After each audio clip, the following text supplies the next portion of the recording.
اختصاصی پر زندگی. همیشه من که نیستم کنارت خنده باشه، یه بی دنده عقب موفق جوانده باشه. ریمیکس بای استون. باید باور کنم دیگه نیست دخترم، بهت خیلی گفتم این آدم ها مفرن.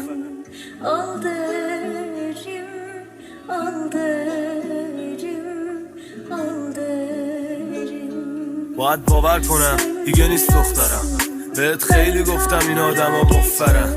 دلم هوا تو کرده انگار تو غربتم، من حتی دلم تنگ میشه واسه دشمنم.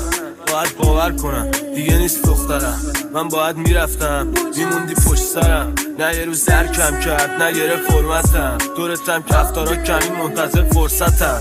برام جلوفم بود دوای حالم، واسه همه بله بودم واسه اون جانم. من سر ستاره ها یادم نرفت ما هم، اینا که جاد میان میرن همشون فانن.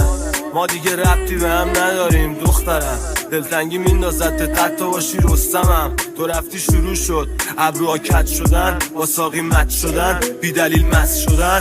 فقط میرم میام نمیشنوم صدا رو، نیستی انگار پس میدم خماری ترامادول. نمیکشه مخم جدیدن نگاه رو، میفهمه چه خبره هر کی دیده چشاما رو. انگاری نصفم رفت گم بودم اولش، بودنهای مسخره منو میکرد بدترش.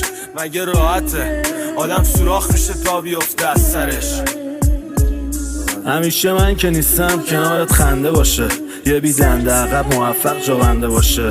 واسه کاده های گرون قیمت رو بکنه، اگه یاد من افتادی حالت رو خوب بکنه. اینم خوب میدونم تو زندگیت سختی بود، اگه بهت میپریدم فقط ترون مستی بود. دوست دارم زودتر من صدای خندتون بیاد، دیدی عروسکم آخرشم نموندی ها. خودم رو به زور تحمل میکنم بدون تو، ایشالله اینجا رفتی یا بری یه خونه نو. درت به خودت باشه شیکو با کلاسش، پول راه درست برات بیاد خواب با عشق. چقدر حال میده وقتی بشنوم درست شدی، تنت رو مف نمیدی خودت رو درست کنی.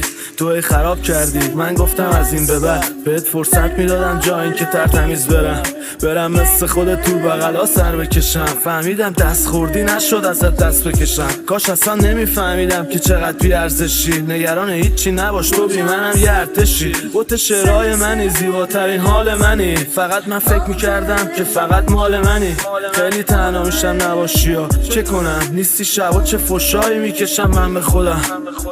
از این آدم های چی واسه من در نیومد، تازه فهمیدم نفست من نبودم. خونتون هیچکی نمیخواست ما با هم دوست بمونیم. برو پشتتم نگاه نکن بی من خوب میتونی. برو من تنها میشم با تو حرف میزنم، بفهمم اشکی ازت اومده پرپر میزنم.